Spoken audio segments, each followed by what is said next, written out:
Good morning friends. Visionaries education की इस channel में मैं प्रणव मेहता आपका फिर से स्वागत करता हूं।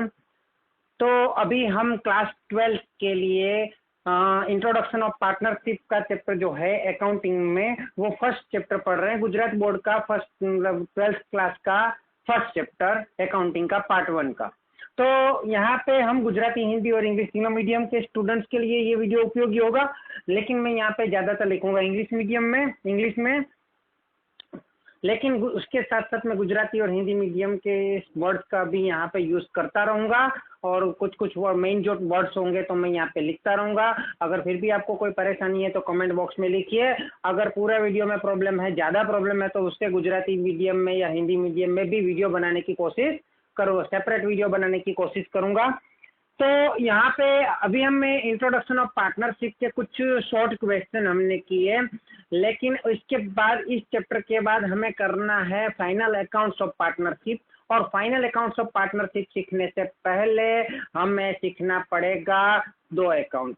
ये जो दो अकाउंट है वो क्या है ना, क्योंकि 11th क्लास तक या फिर सोल ट्रेड में मतलब सोल ट्रेड मतलब एक ही मालिक जो होता है, ओनर एक ही ओनर होता है, ऐसा जो फॉर्म होता है, तो उसके अंदर क्या होता था कि हमें ये दो अकाउंट अलग से नहीं बनाने पड़ते थे। हम बनाते थे trading account, profit and loss account, और लास्ट में हम बनाते थे फाइनल स्टेटमेंट। तो इसके बाद यहाँ पे 12th में क्या डिफरेंस आया, तो 12th में क्या था कि 12th में क्या आया कि अभी एक पार्टनरशिप हो गया। जो एक अकेला मालिक था अभी वो एक अकेला मालिक नहीं रह गया, एक की जगह पे 2 या 3 मालिक हो गए, मतलब 2 या 2 से ज्यादा मालिक हो गए। तो यहाँ पे क्या होता है कि वो जो 2 या 2 से ज्यादा पार्टनर्स होते हैं, उन दोनों के मतलब उन दोनों को कितना बेनिफिट मिलेगा या कितना बेनिफिट उसको गंवाना पड़ेगा, मतलब कितना उसको सेक्रीफाइस करना पड़ेगा, उसको कितना प्रॉफिट जो है वो शेयर करना पड़ेगा, उन सबको देखने के लिए हमें यहाँ पे उसको मतलब उसके लिए अगर उसको अलग से हमें समझना है, उसको अलग से हमें एनालिसिस करना है, तो हम प्रॉफिट एंड लॉस अकाउंट का ही एक पार्ट जो है ना, तो वो जो मालिक वाला पार्ट जो होता है या उसके पार्टनर्स वाला जो पार्ट होता है वो प्रॉफिट एंड लॉस अकाउंट में से अलग करके उसको एक अलग से अकाउंट बना दिया जा रहा है, profit and loss account, profit and loss appropriation account. तो यहाँ पे जो प्रॉफिट अकाउंट है, प्रॉफिट एंड लॉस अकाउंट जो हमारा है, उसके अंदर हम 11th में लिखते थे कि मतलब interest on capital of owner या इंटरेस्ट मतलब कैपिटल जो है ओनर का होगा, या इंटरेस्ट ऑन ड्रॉइंग्स। तो वहां पे ओनर था, एक ही अकेला ओनर था, तो वहां पे जो भी इंटरेस्ट था वो उसी के बिजनेस में जाएगा और उसी को लेना है, तो उसको कोई डिस्ट्रीब्यूट नहीं करना है, इंटरेस्ट है या उसको, है ना। अगर उसको खुद की सैलरी गिनना है तो वो भी उसी में लिख सकता था। लेकिन जब यहाँ पे अलग अलग पार्टनर्स हो जाते हैं, एक या मतलब दो, एक से ज्यादा पार्टनर्स हो जाते हैं, तो एक से ज्यादा मालिक हो जाते हैं, तो उसको क्या करना पड़ता है, उसको अलग अलग बताना पड़ता है, उसको अलग अलग समझना पड़ता है। इसलिए ऐसा जरूरी नहीं है कि इसके लिए अलग अकाउंट बनाया ही जाए, एप्रोप्रिएशन अकाउंट, लेकिन इसके प्रॉफिट को मतलब ये इसका कैलकुलेशन का इन दोनों के मतलब जितने भी पार्टनर उनके बीच के कैलकुलेशन जो है उसको अलग समझने के लिए हम उसका अलग से अकाउंट बनाना चाहें तो हम बनाएंगे profit and loss appropriation account. इसलिए वो समझना जरूरी है, इसलिए आपकी स्टडी में ये ऐड किया गया है, इंक्लूड किया गया है, और आपको इसको सीखना जरूरी है। तो यहाँ पे अकाउंट बढ़ गया एक, तो ये मैंने बाजू में क्या बनाया है, तो ये जो बनाया है वो कुछ नहीं है नया, एकदम वो भी इजी है, लेकिन ये जो है वो कोई अलग अकाउंट नहीं है, ये जो है वो आपका बैलेंस शीट का ही एक पार्ट है। बैलेंस शीट में लायबिलिटी साइड आप कैपिटल लिखते थे और कैपिटल की जो कैलकुलेशन करते थे, कैपिटल प्लस एड ऑन मतलब मोर कैपिटल जो मालिक मतलब ओनर लाते थे, यहाँ पे पार्टनर्स लाएंगे तो दोनों को अलग अलग बताना पड़ेगा। फिर इंटरेस्ट ऑन कैपिटल प्लस करते थे, उसमें हम प्रॉफिट प्लस करते थे, उसके बाद हम ड्राइंग्स की सारी चीजें माइनस करते थे या लॉस माइनस करते थे, ड्राइंग से, एक्स्ट्रा ड्राइंग से, या फिर इंटरेस्ट ऑन ड्राइंग से, और अगर लॉस होता था तो वो नेट लॉस होता था तो वो भी हम माइनस कर दे। बाद में जो अमाउंट बची थी उसको हम आउटर कॉलम में ले जाते थे और वो हमारा लायबिलिटी साइड का कैपिटल का आंसर मतलब अमाउंट मिलता था कि वो हमारे ओनर का कितना पैसा धंधे में पड़ा हुआ है वो हमें दिखता था वहां पे। तो यहाँ पे धंधे में मालिक का, लेकिन मालिक एक नहीं है, इससे ज्यादा, इसलिए हम बोलेंगे उसको पार्टनर। तो पार्टनर का पैसा कितना पड़ा है, कौन से पार्टनर का कितना पैसा पड़ा है वो जानने के लिए उसमें भी हम बैलेंस शीट में भी वो चीज कर सकते हैं, लेकिन उसमें पार्टनर ज्यादा है तो वो बहुत कैलकुलेशन बहुत लंबा हो जाएगा, बहुत डिफिकल्ट हो जाएगा, कंफ्यूजिंग हो जाएगा। इसलिए हम उसको सेपरेट करने के लिए, उसकी कैलकुलेशन को सेपरेट करने के लिए, हम केवल कैलकुलेशन को समझने के लिए ये पार्टनर्स का कैपिटल अकाउंट बनाते हैं। ऐसा जरूरी नहीं है कि कैपिटल अकाउंट बनाया ही जाए प्रैक्टिकली, लेकिन अगर इसकी एंट्री ज्यादा है, इसकी इफेक्ट ज्यादा होती है, तो हमें उसको अच्छे से कैलकुलेट करने के लिए उसका अकाउंट बना देना जरूरी है। और उसमें भी दो पार्ट होते, मतलब 2 टाइप्स है, वो हम बात दूसरे वीडियो, नेक्स्ट वीडियो में देख लेंगे। तो यहाँ पे कैपिटल अकाउंट हम समझेंगे, और कैपिटल अकाउंट जो है वो अलग अलग पार्टनर्स का कैपिटल धंधे में कितना है वो हमें पता चले, उसकी कैलकुलेशन ही है मात्र। लेकिन ये हमारे मतलब फाइनल अकाउंट्स के अकाउंट्स का पार्ट नहीं है। फाइनल अकाउंट्स के अकाउंट के केवल 3 ही पार्ट है, trading account, profit and loss account and profit and loss appropriation account. और ये जो है वो बैलेंस शीट का कैलकुलेशन का पार्ट है। तो जैसा बैलेंस शीट में रूल लगेगा वही रूल यहाँ पे लगेगा, लेकिन ये पार्टनर का है इसलिए यहाँ पे पर्सन अकाउंट का रूल लगेगा।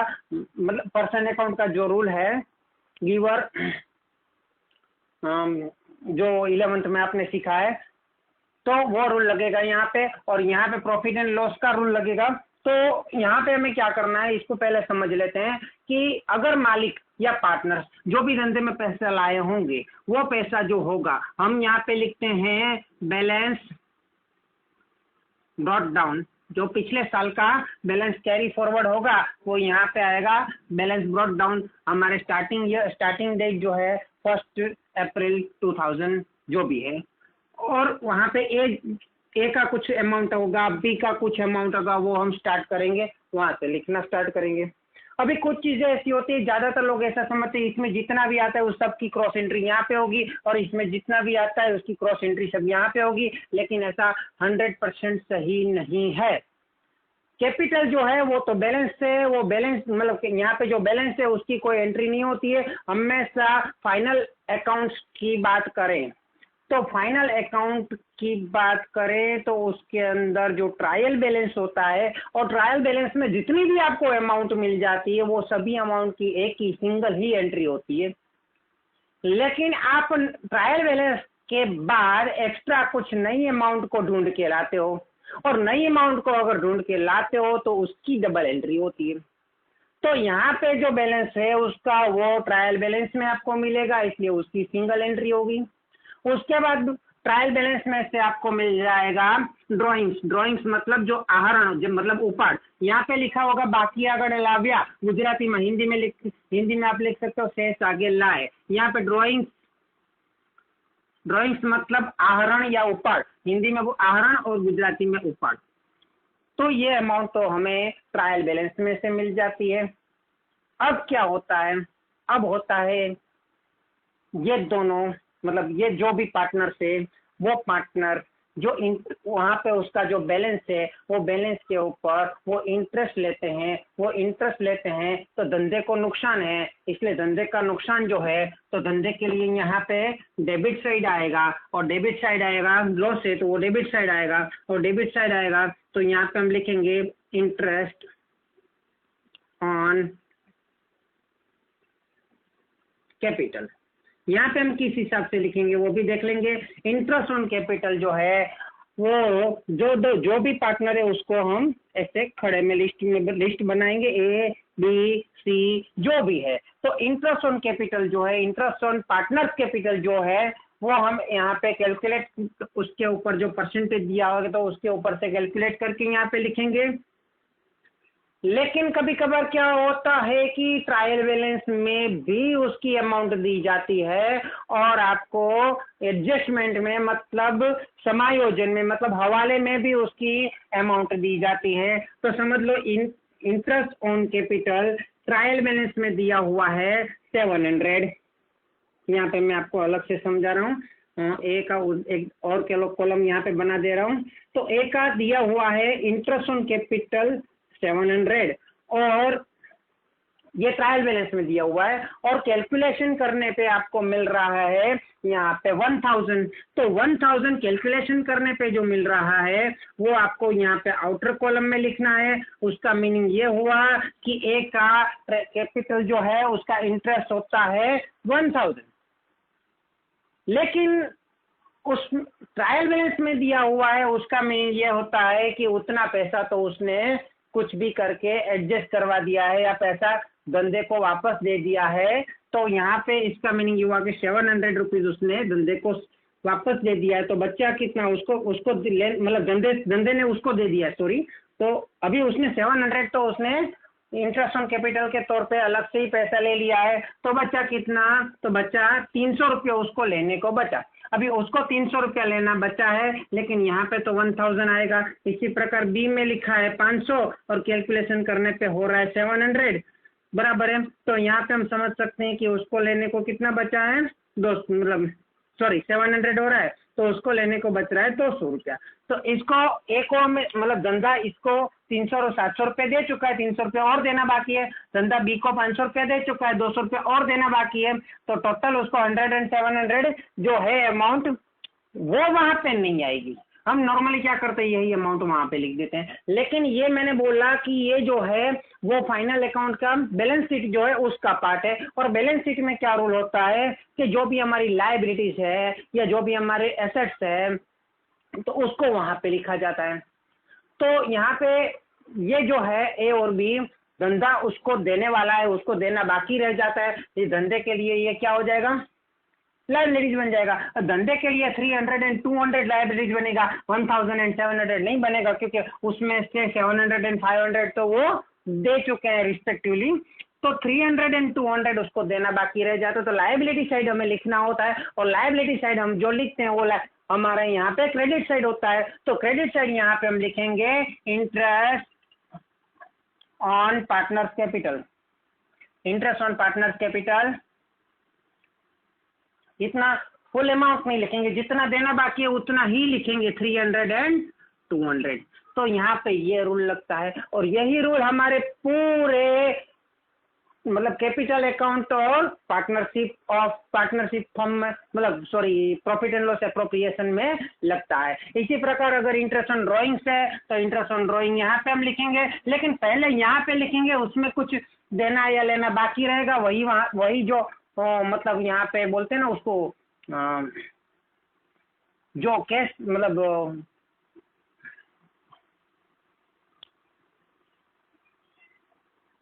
उधार व्यवहार और रोकड़ व्यवहार, तो मतलब cash transaction and credit transaction. जो क्रेडिट ट्रांजैक्शन होता है मतलब जिसका ट्रांजैक्शन का करना बाकी है, जैसे कि यहाँ पे 700 तो कैश ट्रांजैक्शन है और ये 300 बाकी है, वही वहाँ पे लिखा है। 200 जो उसका ट्रांजैक्शन बाकी है वही वहाँ पे लिखा है।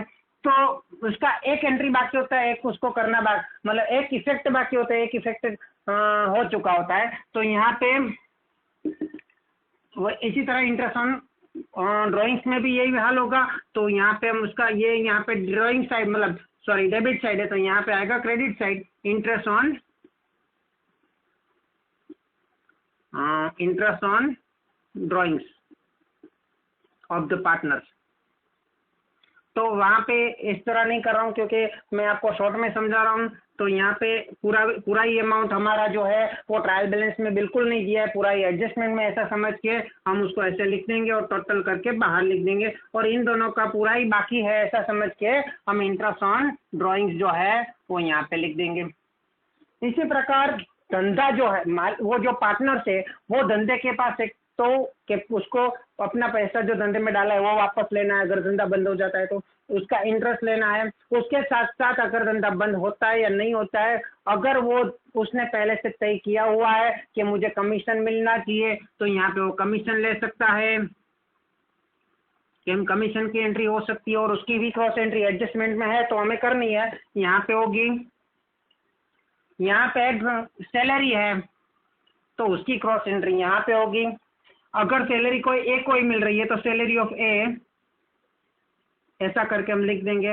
अगर कमीशन बी को मिल रहा है तो कमीशन ऑफ बी ऐसा करके हम यहाँ पे अमाउंट लिख देंगे। यहाँ पे कुछ नहीं आएगा, यहाँ पे अमाउंट लिख देंगे, यहाँ पे कुछ नहीं आएगा। ऐसा भी हम अलग अलग सेपरेटली काम कर सकते हैं। अगर किसी को बोनस देना है, बोलो ए को देना है, बी को नहीं देना है, या दोनों को बोनस देना है, चलो तो दोनों को बोनस दे देते हैं। तो बोनस ए एंड बी तो दोनों को दे देंगे। तो इसी प्रकार इसकी डबल एंट्री कर दोनों का लिस्ट बना के एंट्री कर देंगे और टोटल मार के बाहर लिख देंगे, इनर कॉलम में पहले लिखेंगे।